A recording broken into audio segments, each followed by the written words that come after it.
Guys, oh my goodness, I was able to see Halloween early. Yes, the 2018 sequel, requel, whatever you really want to call it. And I have some really cool things to say about it. Roxy will be joining me. Hey, Roxy, come on over. Let's talk about Halloween. I was able to see Halloween, the brand new 2018 version of Halloween. Apparently, the 10th iteration of Halloween. Where'd you see it? I saw it at Fantastic Fest, which we actually have a photo of the red carpet event. Like Jamie Lee Curtis was there, the director James Gordon Green was not there, but writer Danny McBride was there, and the rest of the team from Blumhouse and other people were there as well. They are crushing it. It was, they had so many good movies at the fest, and just in general, they're doing real good. And I'm excited to talk about this. This will be a spoiler-free review because I want to talk about it more later on.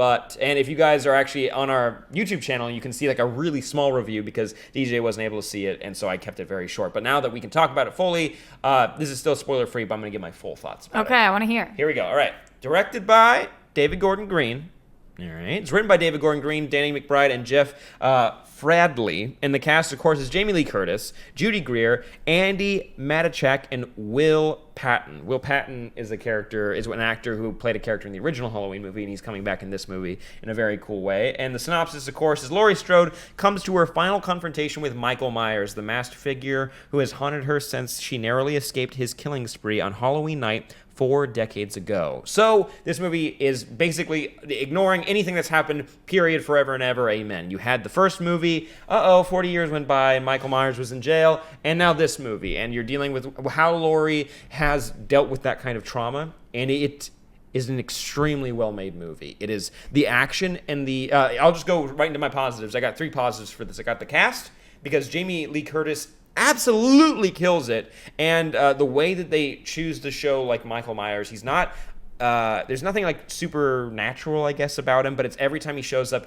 he's just a presence. He's kind of like a statue that's moving around. It's like, it's very scary to see him move somewhere. And also that you see 3 generations of women in this movie from one family. You have Laurie, you have her daughter, and you have Laurie's granddaughter.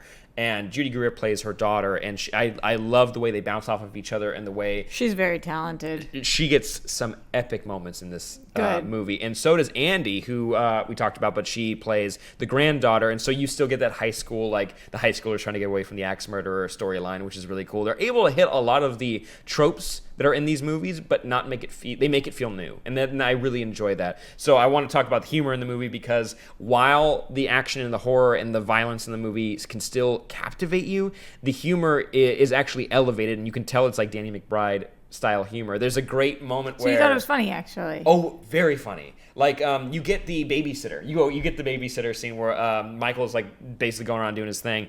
Classic. And there's a babysitter talking with the kid that she's watching, and the kid, it's this really sweet moment where he's kind of like, in a funny way, he's very honest that, like, you used to be cooler, like, before you became a teenager. It's like, and like the way he kind of like digs into her and she can dig back into him, that kid and their relationship becomes my favorite relationship in like a horror movie in a very long time. Oh, that's amazing. It's very funny. Are you a big horror movie fan, Sam? I enjoy it. Yeah. And I can totally, I don't need it to be like super serious. I don't need it to be any of that. I just need it to be entertaining for whatever thing they're going for. Like the Conjuring movies are way more serious than what this movie is. And I appreciate those for that. And I appreciate this one for being able to tell jokes and whatnot. And that doesn't make this a comedy. It's still a full-on horror movie. It's just not like dour, end of the world scenario type, whatever. Mm-hmm. But I do want to talk about the scares and the action in this movie, because when the way they capture it, it's always like you don't get to know what's happening until it happens, and it's going to feel like a goddamn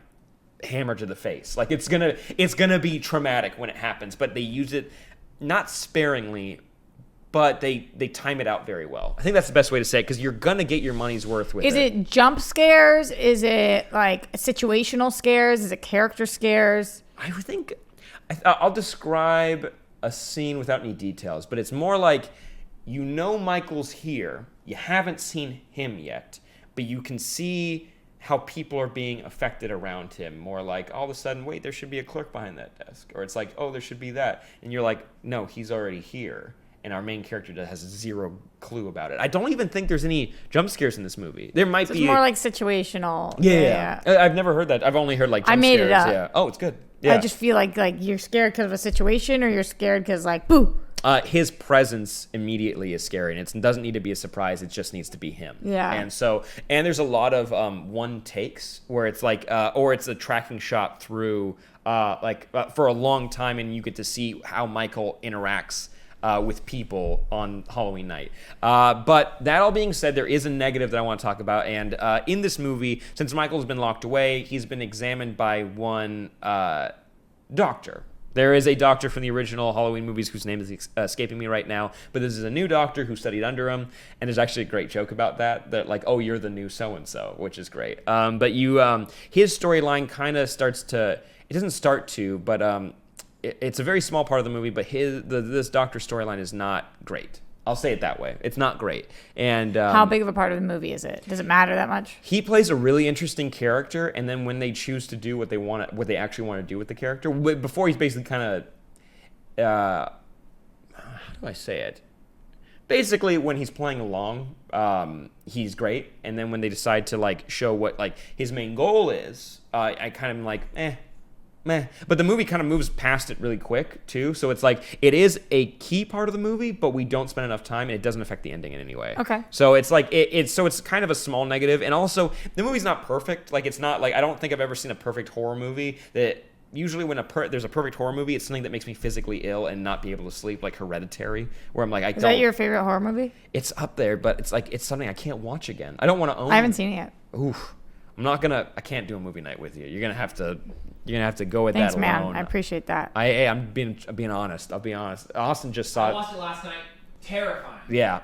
Whoever gives the most bits gets to watch the movie with rocks. Ooh. And whoever gives more bits than that gets to make Sam come. Oh, I'm down for that. Oh, Dr. Loomis, that's what it is. And they make a good joke about it. It's like, oh, you're the new Loomis, and because they don't have that actor, or I think the actor here passed away, and so this new guy is there. And so it's a fun movie. And if I were to rate it, I'm gonna do it out of the 10 Halloween movies that have come out, 8.5, which is very close to. Actually, I think it's exactly what the score on Rotten Tomatoes is right now from top critics. It's 85%. I think that's exactly the score. It's a solid movie. It's a good time, and I think it would make it better if you go with a group. And like, it's not something that you're all gonna make fun of. It's that I think you're gonna have more fun. What day does it come out? It comes out Halloween. On Halloween? It comes It's out. like right around there, I There you think. go. Here it comes. 20 something, maybe. There we go. I'll just do it. ASMR. October ASMR. 19.